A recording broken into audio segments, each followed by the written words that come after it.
नमस्कार दोस्तों, आज हम एक नया अध्याय शुरू करने जा रहे हैं जिसका नाम है कार्बन एवं उसके यौगिक।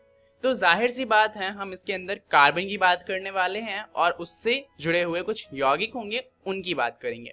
तो चलिए जानते हैं कि इसमें हम क्या जानने वाले हैं। तो आज की वीडियो में हम बात करेंगे कार्बन की और साथ में हम जानेंगे कि सहसंयोजी आबंध क्या होते हैं। शुरुआत करते हैं एक सवाल से कि कार्बन इतना महत्वपूर्ण क्यों है। जैसा कि हम जानते हैं, अब तक हम 118 तत्व के बारे में ज्ञात कर चुके हैं। अब 118 तत्व हैं, परंतु फिर भी एक पूरा अध्याय आधारित है सिर्फ एक तत्व पे। ऐसा क्यों? कोई तो कारण होगा कि कार्बन इतना ज्यादा महत्वपूर्ण है। चलिए इसके लिए एक उदाहरण लेते हैं।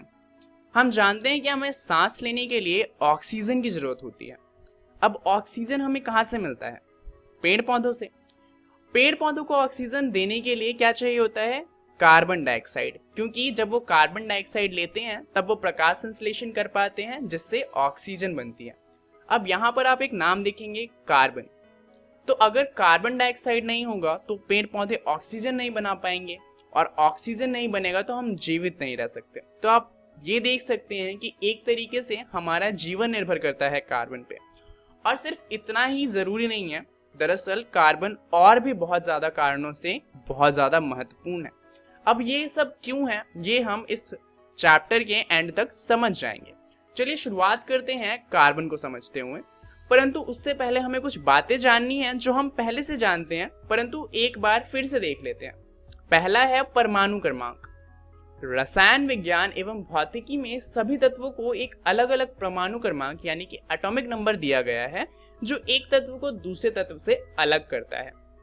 जैसे कि हाइड्रोजन का परमाणु क्रमांक है 1 और हीलियम का परमाणु क्रमांक है 2।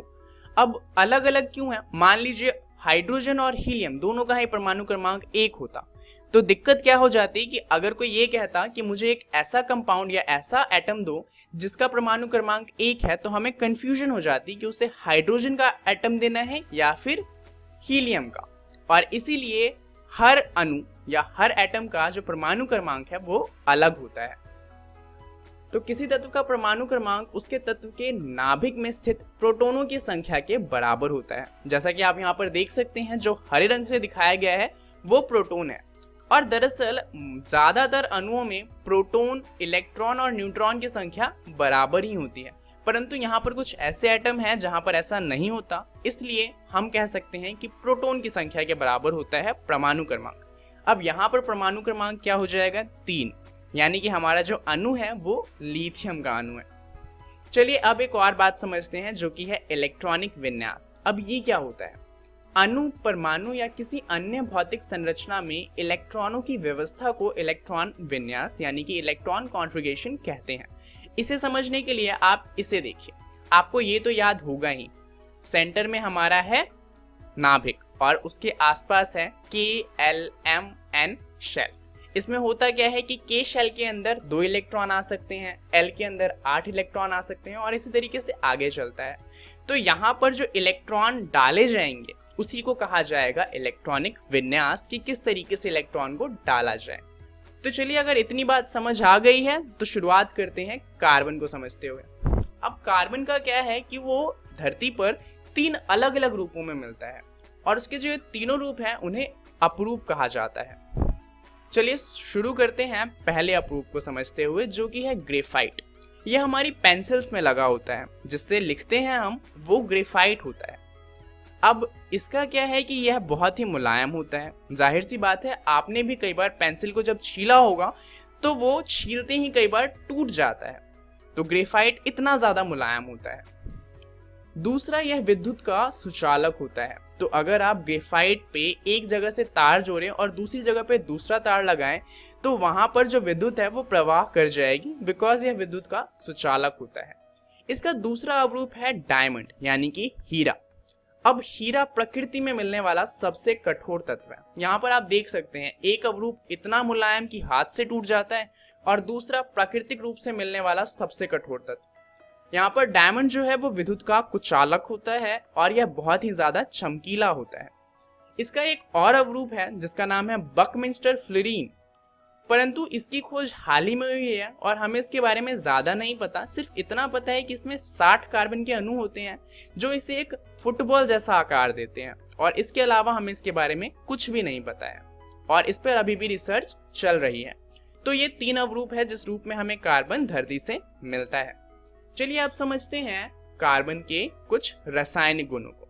तो जैसा कि हम जानते हैं कार्बन का जो एटॉमिक नंबर या फिर हम कहें कि परमाणु क्रमांक है वो होता है 6। इस वजह से इसका इलेक्ट्रॉन विन्यास क्या हो जाएगा 2,4, क्योंकि जो K शेल है उसके अंदर सिर्फ 2 इलेक्ट्रॉन आ सकते हैं, तो बाकी के जो 4 हैं उन्हें हमें डालना पड़ेगा L शेल में। अब यहाँ पर इसकी संयोजकता कितनी हो जाएगी फिर 4, क्योंकि बाहर वाला जो कोश है उसको पूरा करने के लिए या तो कार्बन को 4 अणु चाहिए या फिर 4 अणु त्यागने होंगे, और इसीलिए संयोजकता हो जाती है 4। कार्बन से बने तत्वों को कार्बनिक यौगिक कहते हैं। तो ये तो जाहिर सी बात है, कार्बन से बने इसलिए कार्बनिक यौगिक कहते हैं। तो इसके उदाहरण क्या हो जाएंगे, मीथेन या फिर कार्बन डाइऑक्साइड कार्बन के यौगिक के उदाहरण हो जाएंगे। क्या आप जानते हैं संयोजकता कोश पूर्ण होने के कारण उत्कृष्ट गैसों की रासायनिक अभिक्रिया बहुत कम होती है। उदाहरण के लिए नियॉन एक उत्कृष्ट गैस है जिसका परमाणु क्रमांक है 10 और इलेक्ट्रॉनिक विन्यास है 2,8। यहाँ पर जो इसका बाहर वाला कोश है उसमें 8 इलेक्ट्रॉन है और 8 ही इलेक्ट्रॉन आ सकते हैं, तो इसका बाहर का जो कोश है वो पूरी तरीके से भरा हुआ है और इसीलिए इसकी अभिक्रिया बहुत कम होती है। दूसरा उदाहरण हम ले सकते हैं हीलियम का, जिसमें 2 इलेक्ट्रॉन होते हैं, तो परमाणु क्रमांक 2, और क्योंकि जो K शेल है यानी कि सबसे पहला वाला शेल उसमें सिर्फ 2 इलेक्ट्रॉन आ सकते हैं, तो इसका भी बाहर वाला कोश पूर्ण है और इसकी अभिक्रिया कम है। अब आप जरूर सोच रहे होंगे कि चैप्टर है कार्बन का और यहाँ पर हम बात कर रहे हैं उत्कृष्ट गैसों की, तो इनकी बात कर ही क्यों रहे हैं। दरअसल हर तत्व अपना संयोजकता कोश पूर्ण करना चाहता है, यानी कि जिस तरीके से उत्कृष्ट गैसों का कोश पूर्ण होता है, सारे तत्व चाहते हैं कि उनका कोश भी पूर्ण हो। क्यों? यही कारण है क्योंकि अगर कोश पूर्ण होगा तो वो भी अभिक्रिया कम करेंगे और हर तत्व चाहता है कि उसकी अभिक्रिया सबसे कम हो। और यही कारण है कि जो कार्बन है वो भी चाहता है कि उसका जो बाहर वाला कोश है वो पूर्ण हो। अब इसके लिए कार्बन को या तो 4 इलेक्ट्रॉन प्राप्त करने होंगे या फिर 4 इलेक्ट्रॉन त्यागने होंगे, तभी उसका बाहर वाला कोश पूरा होगा। अब मान लीजिए कार्बन क्या करता है कि 4 इलेक्ट्रॉन कहीं से ले आता है, तो क्या कार्बन ऐसा कर सकता है? दरअसल कार्बन 4 इलेक्ट्रॉन प्राप्त नहीं कर सकता, क्योंकि कार्बन के लिए 10 इलेक्ट्रॉन को संभालना मुश्किल है, तो 4 इलेक्ट्रॉन तो नहीं आएंगे। तो क्या कर सकते हैं, 4 इलेक्ट्रॉन निकाल देते हैं। परंतु कार्बन ऐसा भी नहीं कर सकता, क्योंकि कार्बन 4 इलेक्ट्रॉन त्याग नहीं सकता, क्योंकि इसके लिए बहुत ज्यादा ऊर्जा की जरूरत है जो कार्बन के पास नहीं होती। तो अब 4 इलेक्ट्रॉन ले भी नहीं सकता, 4 इलेक्ट्रॉन त्याग भी नहीं सकता, परंतु उसको 4 इलेक्ट्रॉन चाहिए। तो इसका क्या मतलब है कि क्या कार्बन अपना संयोजकता कोश पूर्ण नहीं कर सकता? दरअसल इसका उत्तर है कि नहीं, कार्बन ऐसा कर सकता है। तो अगर कर सकता है तो कैसे कर सकता है? क्योंकि 4 इलेक्ट्रॉन ना तो वो ले सकता है ना 4 इलेक्ट्रॉन दे सकता है। इस समस्या से बचने के लिए कार्बन दूसरे अणुओं के साथ सहसंयोजी आबंध बनाता है। अब इसका क्या मतलब है, सहसंयोजी आबंध क्या होते हैं? इसे समझने के लिए पहले आपको समझना पड़ेगा कि शेयरिंग क्या होती है। मान लीजिए कि आपके जो ड्राइंग के शिक्षक हैं वो आपको कहते हैं कि आपको इंद्रधनुष बनाना है।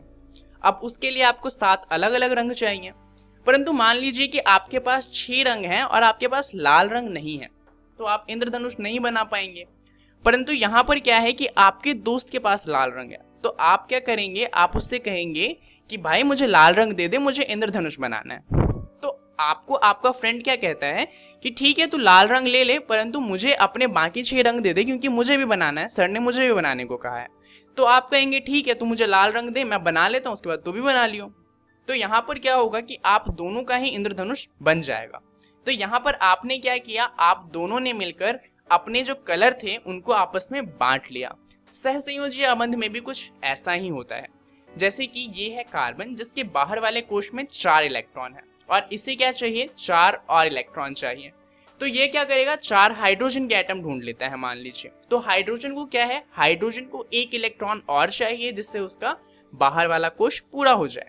तो ये हाइड्रोजन को कहता है, 4 अलग अलग हाइड्रोजन को, कि तुम चारों क्या करो, मुझे 1-1 इलेक्ट्रॉन दे दो। तो हाइड्रोजन कहते हैं नहीं भाई मैं तो इलेक्ट्रॉन नहीं दूंगा, मुझे खुद 1 और इलेक्ट्रॉन चाहिए। तो कार्बन क्या कहता है, अच्छा ठीक है, मैं तुम्हें अपना एक इलेक्ट्रॉन दूंगा, तुम मुझे अपना एक इलेक्ट्रॉन दो, और हम क्या करते हैं आपस में इलेक्ट्रॉन को शेयर कर लेंगे।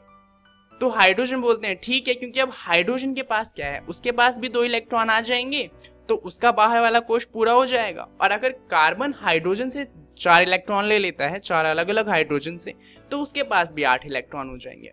तो यहाँ पर जो चारों हाइड्रोजन है उनका भी बाहर वाला कोश पूरा हो गया। और अगर हम कार्बन को देखें तो कार्बन का बाहर वाला कोश भी पूरा हो गया। तो यहाँ पर किसी ने किसी को इलेक्ट्रॉन दिया नहीं है, बल्कि इन्होंने क्या किया कि आपस में इलेक्ट्रॉनों को बांट लिया है। यहाँ पर जो हाइड्रोजन का इलेक्ट्रॉन है उसको कार्बन इस्तेमाल कर रहा है, और कार्बन का जो इलेक्ट्रॉन है उसे हाइड्रोजन इस्तेमाल कर रहा है। और इस तरीके से जो ये दोनों ही कंपाउंड है वो अपना बाहर वाला कोश पूर्ण कर लेते हैं। यहाँ पर जो कंपाउंड बनेगा वो बनेगा CH4, एक कार्बन का अणु है और 4 हाइड्रोजन के अणु है। इसे कहा जाता है मीथेन। और इस तरीके से जितने भी आबंध बनते हैं उन्हें कहा जाता है सहसंयोजी आबंध। चलिए जानते हैं इस वीडियो में हमने क्या क्या जान लिया।